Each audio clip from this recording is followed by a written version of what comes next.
Hello students, कैसे हैं आप सब। उम्मीद करता हूं सब खैरियत से होंगे। स्टूडेंट, जैसे कि ऑलरेडी आपको पता है कि जामिया मिल्लिया इस्लामिया का डीएलएड 2025 का एंट्रेंस क्वेश्चन पेपर को हम सॉल्व कर रहे थे।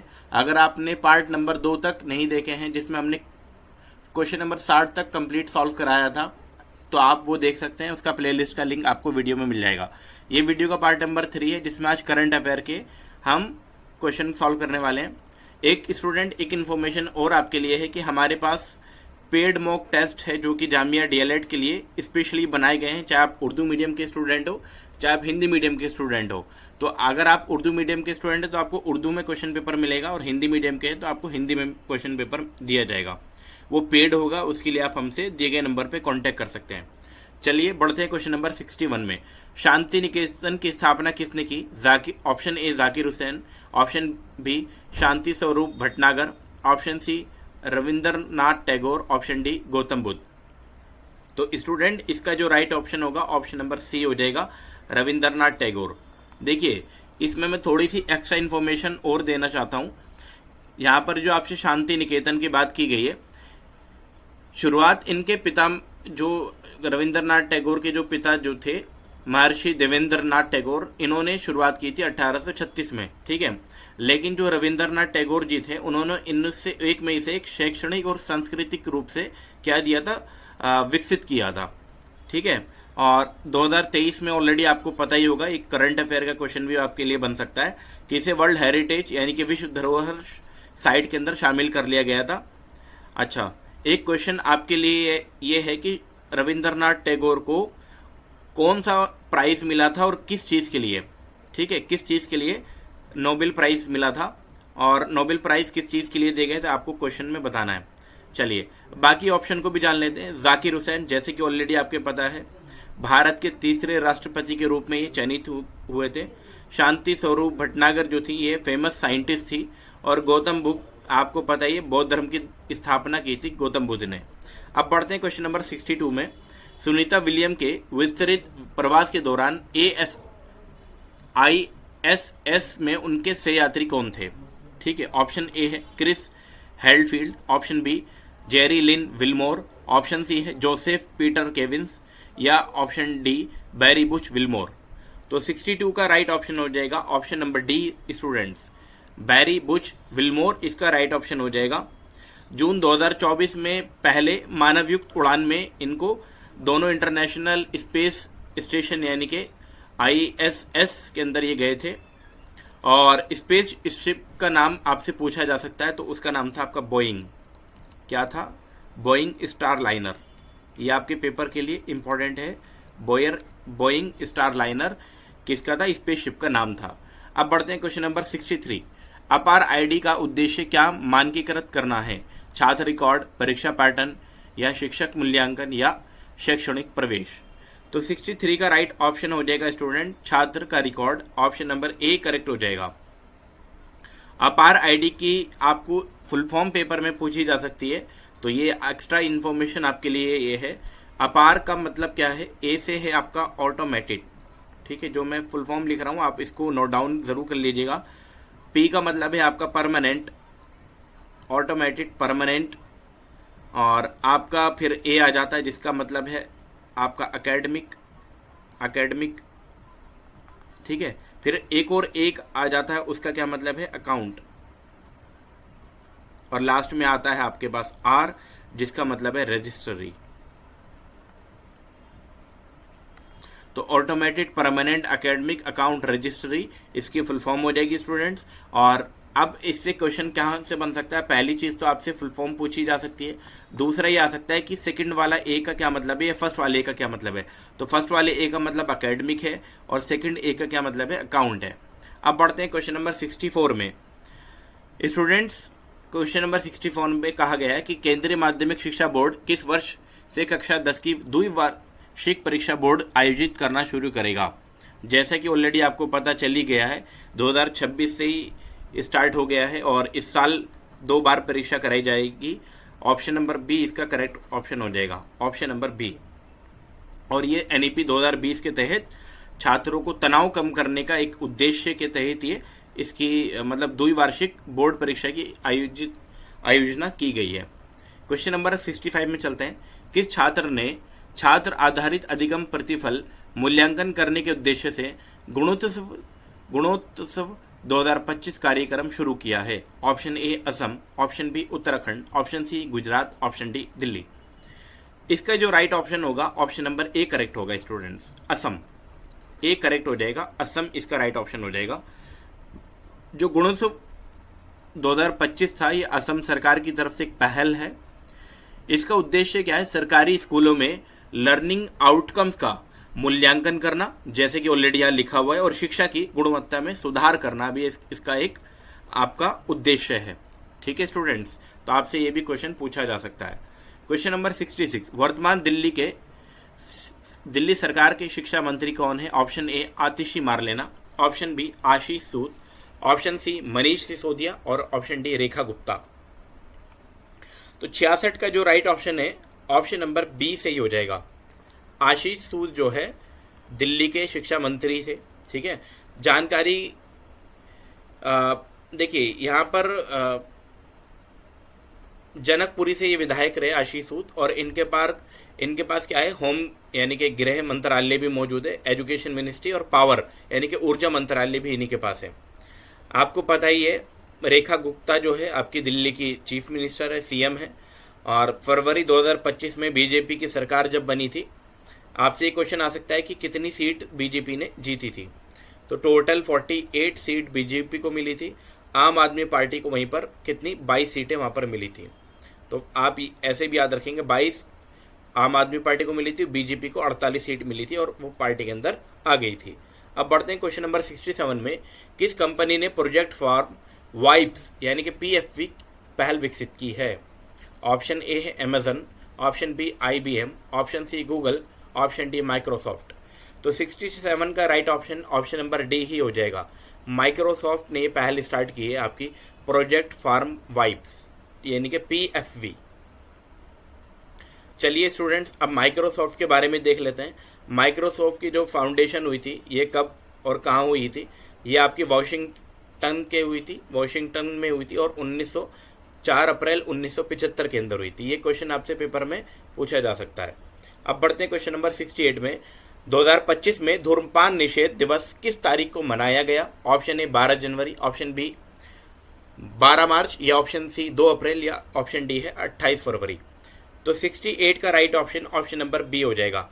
आप देख पाएंगे कि यहाँ पर 12 मार्च का करंट अफेयर पूछा गया था, जो कि मई महीने में आपका एंट्रेंस हुआ था।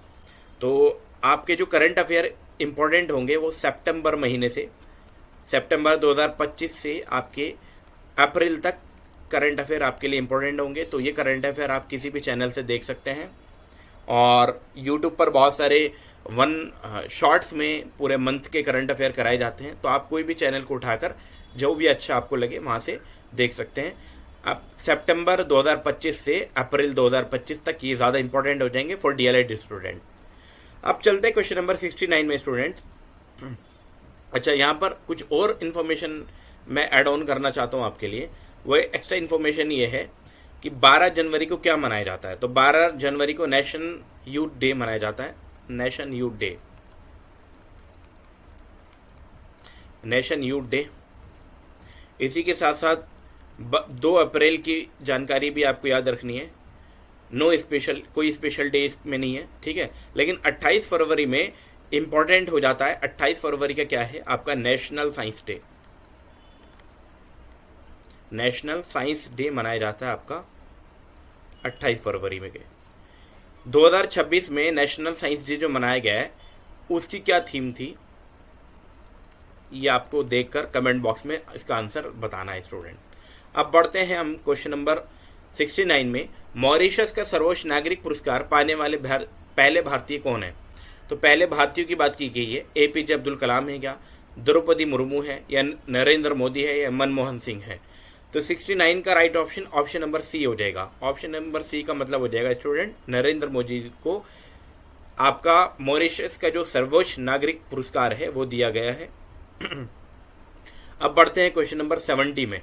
खेलो इंडिया पैरा गेम्स 2025 में पदक तालिका में कौन सा राज्य शीर्ष पर रहा है? Option A Uttar Pradesh, option B Punjab, option C Paschim Bengal, option D Haryana.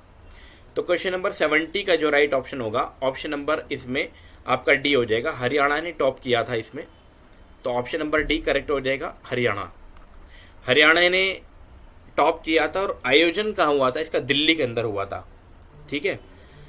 Medal tally में हरियाणा को टोटल 104 मेडल मिले थे।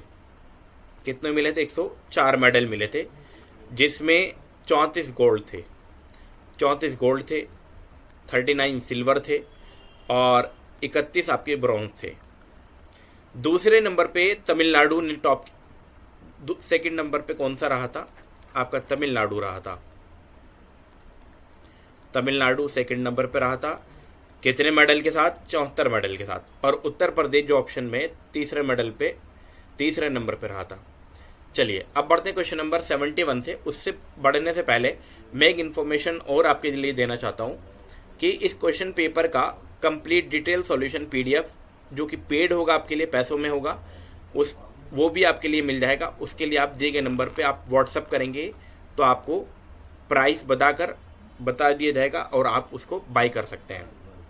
स्टूडेंट, एक इन्फॉर्मेशन और है आपके लिए कि हमारा जामिया का डीएलएड एंट्रेंस प्रिपरेशन बैच चल रहा है। अगर आप एंट्रेंस प्रिपरेशन की तैयारी कर रहे हैं और आप चाहते हैं कि आपका सिलेक्शन जामिया के अंदर हो जाए, तो आप हमें इसी दिए गए नंबर पर कांटेक्ट करके अपने एंट्रेंस की प्रिपरेशन हमारे साथ जुड़कर कर सकते हैं, जिसमें आपको एक डेडिकेटेड टीम मिल जाती है और उसकी फीस आपको हमें दिए गए नंबर पे ही आप कांटेक्ट करके इन्फॉर्मेशन ले सकते हैं। क्वेश्चन नंबर 71 जो कि ब्लर है लेकिन मैं फिर भी पढ़ देता हूँ। सेबी के 11वें अध्यक्ष के रूप में किसे नियुक्त किया गया था, ये पूछा गया था। तो सेबी की जो 11वें अध्यक्ष चुने गए थे वो तुहिन कांता पांडे को चुना गया था। 11th चेयरमैन थे जो 2025 से अभी तक, यानी कि तुहिन कांता पांडे ही अभी सेबी के अध्यक्ष हैं। इससे पहले सेबी के जो अध्यक्ष थे वो थे माधवी पुरीबुच, जो कि ऑप्शन ए के अंदर गिवन है। सेबी की फुल फॉर्म आपसे पूछी जा सकती है। सेबी की क्या फुल फॉर्म होती है? Securities and exchange board of India. 1992 के अंदर इसको बनाया गया था और स्टॉक एक्सचेंज मार्केट को यही रेगुलेट करने का काम करता है। अब बढ़ते हैं क्वेश्चन नंबर 72 में। किस तारीख को श्री धर्मेंद्र प्रधान टीचर ऐप का शुभारंभ किया था? ठीक है, तो ये आपसे पूछा गया है टीचर ऐप के बारे में कि कब इसका शुभारंभ किया गया था। तो आपको समझ आ गया होगा कि करंट अफेयर पूछे तो जा रहे हैं, लेकिन आपसे जो करंट अफेयर पूछे जा रहे हैं वो एजुकेशन करंट अफेयर भी आपके लिए जितने भी है सारे इंपॉर्टेंट हो जाएंगे। तो आपका right option number A correct हो जाएगा। 25 नवंबर 2024 को इसका शुभारंभ किया गया था। तो नवंबर महीने का करंट अफेयर आपसे 2025 में पूछा गया था। चलिए क्वेश्चन नंबर 73 में चलते हैं। म्यांमार में भूकंप त्रासदी पर मदद हेतु भारत ने कौन सा ऑपरेशन चलाया था? ऑप्शन ए ऑपरेशन साथी, ऑप्शन बी ऑपरेशन सहयोग, ऑपरेशन आपका ब्रह्मा, या ऑप्शन डी में है ऑपरेशन शक्ति। तो देखिए ऑप्शन नंबर सी में जो ऑपरेशन ब्रह्मा जो है, इसमें ये ऑपरेशन ब्रह्मा लिखा हुआ है, यही चलाया था आपका इंडिया ने। ठीक है, ऑपरेशन साथी किसके द्वारा चलाया गया था ये भी पूछा जा सकता है। तो ऑपरेशन साथी भारतीय रेलवे द्वारा चलाया गया था। एक जागरूकता और सामुदायिक जुड़ाव यानी कि कम्युनिटी आउटरीच का एक प्रोग्राम था ऑपरेशन साथी। इसी तरीके से ऑपरेशन सहयोग ये भारतीय सेना द्वारा चलाया गया था। 2018 में केरल में जब बाढ़ आई थी उसके राहत और बचाव के दौरान लॉन्च किया गया था ऑपरेशन सहयोग। और ऑपरेशन जो शक्ति है ये भारतीय सरकार द्वारा इसे परमाणु परीक्षण यानी कि पोखरण 2 के अधिकारक कोड नेम दिया गया था ऑपरेशन शक्ति, जो कि ऑलरेडी आपको पता है। अब आपको ये बताना है ऑपरेशन शक्ति कौन से साल को मनाया गया था, यानी कि कौन से साल को लॉन्च किया गया था। अब चलते हैं क्वेश्चन नंबर 74 में। आईपीएल 2025 में चेन्नई सुपर किंग्स के पहले मैच में कप्तान कौन था? अब ये पहले मैच का जो कप्तान था ये पूछ लिया गया था, यानी कि आईपीएल कब से स्टार्ट हुआ था ऑलरेडी आपको पता चल ही गया होगा। 2025 की बात चल रही है। क्या वो ऋतुराज गायकवाड़ थे, महेंद्र सिंह धोनी थे, रविंद्र जडेजा थे, या रजत पाटीदार थे? 74 का स्टूडेंट राइट ऑप्शन नंबर ए सही हो जाता, ऋतुराज गायकवाड़। और 2025 की बात की गई, 2026 में भी अभी तक के जो कप्तान है ऋतुराज गायकवाड़ ही है। और आपसे ये भी पूछा जा सकता है कि 2025 में जो चैंपियंस यानी कि 2025 का जो खिताब था आईपीएल का, वो कौन सी टीम ने जीता था मेंस में और वुमेन्स के अंदर। 2026 के वुमेन्स किसने जीता ये भी आपको कमेंट बॉक्स में बताना है, और उसका प्लेयर ऑफ द टूर्नामेंट कौन बना था 2025 का, ये भी आपको याद रखना है स्टूडेंट। चलिए बढ़ते हैं क्वेश्चन नंबर 75 में। घिबली कला शैली के निर्माता कौन है? Option A Elon Musk, option B Mark Zuckerberg, या ऑप्शन सी हुयो मियाजाकी, या ऑप्शन डी हुयो सुजुकी। तो 75 का स्टूडेंट राइट ऑप्शन जो हो जाएगा ऑप्शन नंबर सी सही हो जाएगा, यानी कि हुयो मियाजाकी जापानी एनिमेटर है और फिल्म डायरेक्टर भी हैं, यही घिबली कला शैली के निर्माता कहलाते हैं। 75 के बाद 76 में चलते हैं। चैंपियंस ट्रॉफी 2025 की उपविजेता टीम पूछी है, यानी कि कौन उपविजेता रही थी, क्या ऑस्ट्रेलिया या न्यूजीलैंड, पाकिस्तान या भारत। 76 का राइट ऑप्शन नंबर बी सही हो जाएगा स्टूडेंट, ऑप्शन नंबर बी का मतलब हो जाएगा न्यूजीलैंड। न्यूजीलैंड तो उपविजेता रही थी, लेकिन आपसे आईसीसी चैंपियंस ट्रॉफी की विजेता टीम भी पूछी जा सकती है। तो विजेता टीम थी आपकी इंडिया। इंडिया ने न्यूजीलैंड को 4 विकेट से हराया था और अपना चैंपियंस ट्रॉफी खिताब पर कब्जा किया था।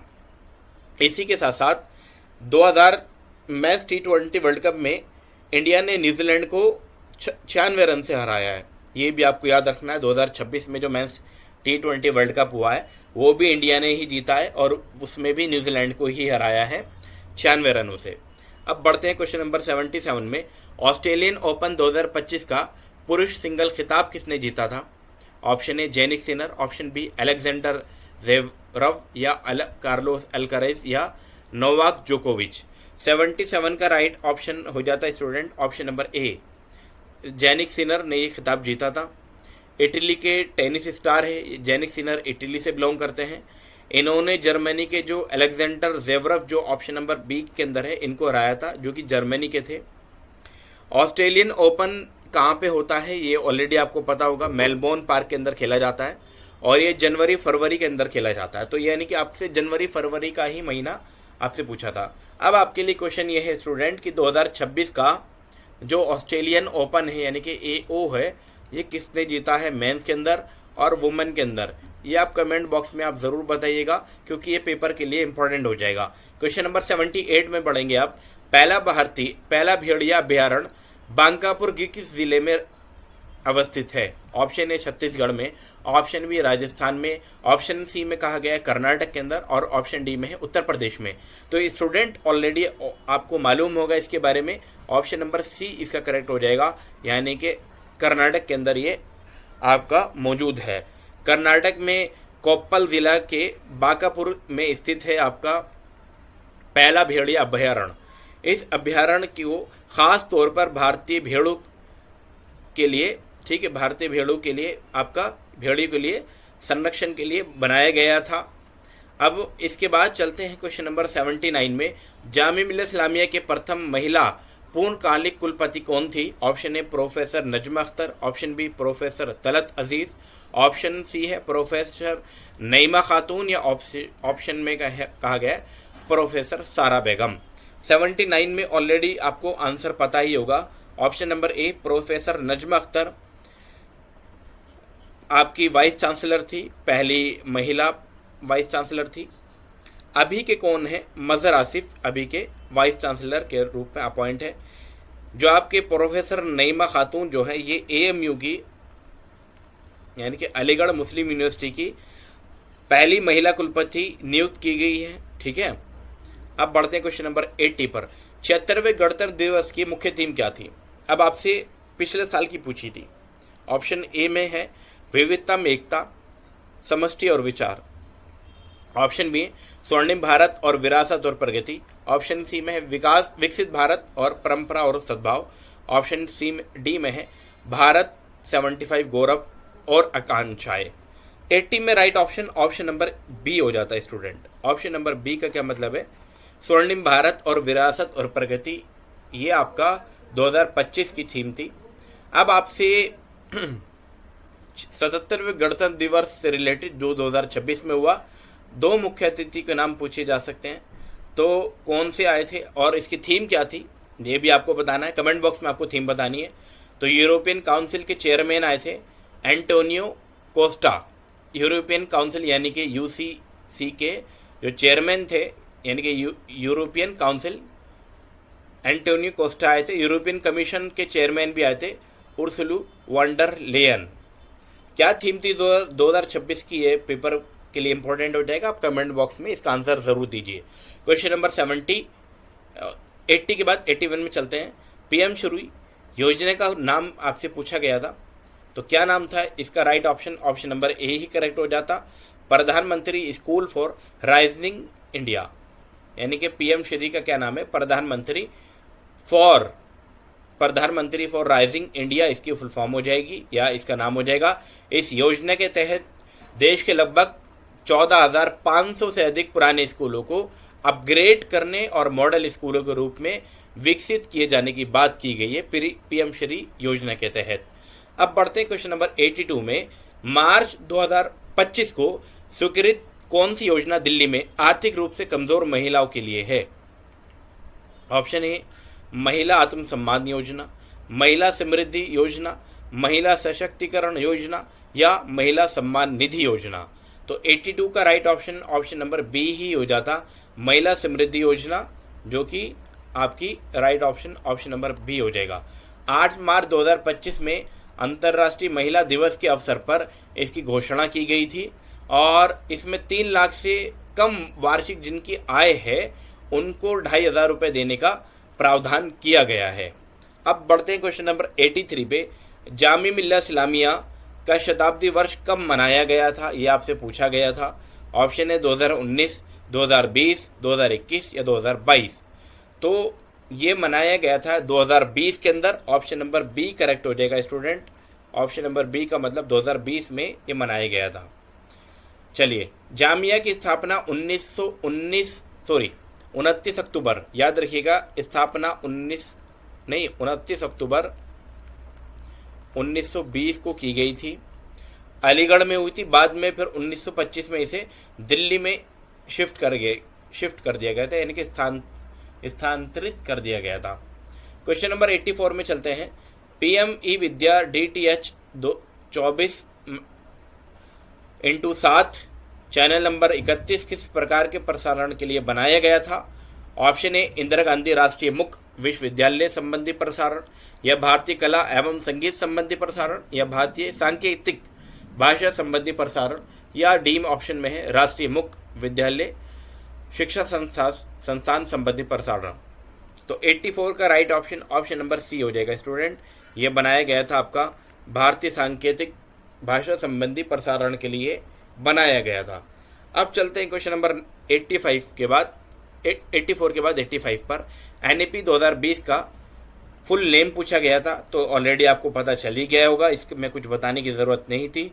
राइट ऑप्शन नंबर ए ही हो जाएगा, यानी कि नेशनल एजुकेशन पॉलिसी आपका इसका नाम होगा। नेशनल एजुकेशन पॉलिसी, आप कभी ऑप्शन में कंफ्यूज मत हो जाना, नेशनल पॉलिसी ऑफ एजुकेशन नहीं, नेशनल एजुकेशन पॉलिसी इसका करेक्ट नाम होगा, जो 2020 के अंदर आई थी लेटेस्ट। ठीक है, अब बढ़ते हैं 86 में। पड़ोसी देश नेपाल में राजशाही युग का अंत कब हुआ है? ऑप्शन ए 2001, 2005, 2008 या 2014। तो पड़ोसी नेपाल में जो राजशाही का युग का जो अंत हुआ है ये 2008 के अंदर कर दिया गया, तो राइट ऑप्शन नंबर आपका सी हो जाएगा। चलिए, इसमें थोड़ा सा और इन्फॉर्मेशन देखते हैं। 240 साल की पुरानी हिंदू राजशाही समाप्त हो गई है, और इसके बाद आपको डेमोक्रेटिक रिपब्लिक बनाया गया है। नेपाल के अंतिम राजा कौन थे, ये आपसे पेपर में पूछा जा सकता है। तो ज्ञानेंद्र वीर विक्रम शाह आखिरी राजा थे या किंग थे आपके नेपाल के। 87 क्वेश्चन में चलते हैं हम। कक्षा 3 के NCERT गणित पाठ्य पुस्तक 2026 का शीर्षक क्या है? क्या आनंदमयी गणित है, खेल कूद में गणित है, गणित का जादू है, या गणित मेला है? तो 87 का राइट ऑप्शन नंबर डी हो जाएगा, गणित मेला इसका राइट ऑप्शन होगा स्टूडेंट, गणित मेला। क्योंकि यहाँ पर कक्षा 3 की बात की गई है, तो कक्षा 3 में गणित मेले के नाम से ये किताब अपडेट हुई है। इससे पहले पुरानी किताब का नाम गणित का जादू यानी कि मैथमेटिक्स था या मैथ मैजिक था। क्लास 1 और 2 की नई गणित की किताब का जो नाम है आनंदमयी गणित है, यानी कि जॉयफुल मैथमेटिक्स से, जो कि ऑप्शन नंबर ए के अंदर अवेलेबल है। आपको आनंदी गणित है ना, वो क्लास 1 और 2 के लिए नाम रखा गया है। अब बढ़ते हैं क्वेश्चन नंबर 88 में। राष्ट्रीय योग दिवस 2025 के लिए कौन सा थीम प्रस्तावित है? तो आपसे 2025 का यहाँ पर पूछा गया था, लेकिन आपसे 2026 का एंट्रेंस में पूछा जा सकता है। अब 1 बाय 1 ऑप्शन को देखते हैं।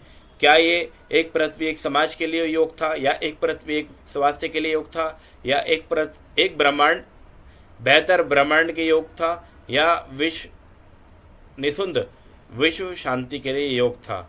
तो 88 का राइट ऑप्शन जो बनेगा वो ऑप्शन नंबर बी हो जाएगा। ऑप्शन नंबर बी का इसका मतलब है एक पृथ्वी एक स्वास्थ्य के लिए योग। ठीक है, 31 जून को आपको मनाया जाता है आपका योग दिवस। 21 जून को मनाया जाता है, मैंने गलत आपको यहाँ पर बता दिया। किस डेट को मनाया जाता है? 21 जून। ये डेट भी आपको याद रखनी है, 21 जून। अच्छा, इस साल की जो थीम है, अभी तो थीम आई नहीं, लेकिन आपको 2025 की थीम आपको याद रखनी है। तो 2025 की क्या थीम थी, ये आपके पेपर पॉइंट ऑफ व्यू के लिए इंपॉर्टेंट हो जाएगा। तो सभी स्टूडेंट्स कमेंट्स में ज़रूर आंसर करें कि 2026 की क्या थीम रखी गई थी। ठीक है, 2025 की क्या थीम रखी गई थी। अब बढ़ते हैं सेकंड लास्ट क्वेश्चन में, यानी कि वीडियो को 89 क्वेश्चन नंबर पर। हाल ही में भारत के प्रधानमंत्री के नए निजी सचिव के रूप में किसे नियुक्त किया गया है? तो ये आपसे पूछा गया था और इम्पोर्टेंट क्वेश्चन था, क्योंकि ये बहुत ही फेमस हुई थी। ऑप्शन ए है, क्या ये चिल्ला श्रीनिवासुलु रेड्डी है, या आपसे नाजुक कुमार है, या निधि तिवारी है, या संजय कुमार है? तो 89 का right option option number C हो जाएगा। ये थी आपकी निधि तिवारी। 2000 बैच में आपकी विदेश सेवा के अंदर ये IAS अधिकारी थी। मार्च 2005 में प्रधानमंत्री की निज सचिव बनी रही, यानी कि एक तरीके से फाइनेंस निजी सचिव का मतलब क्या होता है? पर्सनल सेक्रेटरी आपकी बनी रही, प्राइवेट सेक्रेटरी या पर्सनल सेक्रेटरी। ऑप्शन ए जो है श्रीनिवासुलु शेट्टी जो है अगस्त 2024 से अब तक के SBI के चेयरमैन हैं, और आपका नियुक्त कुमार दिल्ली में शिक्षा विभाग के एडिशनल डायरेक्टर है। अब चलते हैं वीडियो के लास्ट क्वेश्चन में। 59वें यानी कि 59वें ज्ञानपीठ पुरस्कार पाने वाले हिंदी के लेखक के बारे में आपसे पूछा गया था। क्या ये आशापूर्ण देवी शुक्ल?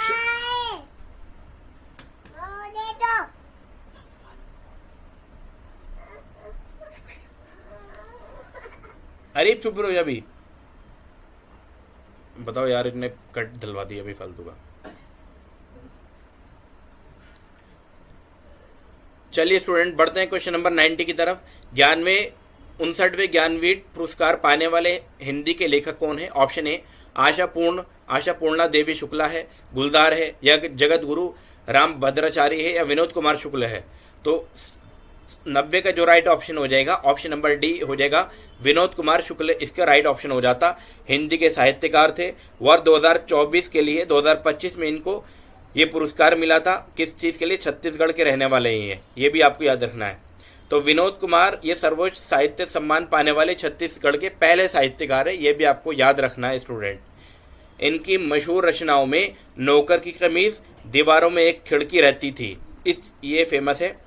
ऑप्शन बी जो है ये बहुत इंपॉर्टेंट है, गुलजार। जो गुलजार है इनको उर्दू भाषा के लिए पिछले साल 2024 में 58वां ज्ञानपीठ पुरस्कार दिया गया था। तो ये और किस चीज़ के लिए दिया गया था ये आप कमेंट बॉक्स में ज़रूर बताएंगे। तो ये थे आज के 30 क्वेश्चन जो कि जामिया के DLED एंट्रेंस में आपसे करंट अफेयर के पूछे गए थे। अब स्टूडेंट हिंदी लैंग्वेज के टोटल क्वेश्चंस यानी कि 20 क्वेश्चन जो आपसे पूछे गए थे उसको देखेंगे अगले पार्ट के अंदर। अगर आप चैनल पर नए हैं तो चैनल को ज़रूर सब्सक्राइब कर लीजिए और आने वाले पार्ट ताकि आपको मिल जाए, इसलिए आप बेल आइकन को भी ज़रूर दबाइए। वीडियो में लगातार बने रहने के लिए स्टूडेंट आपका बहुत बहुत शुक्रिया।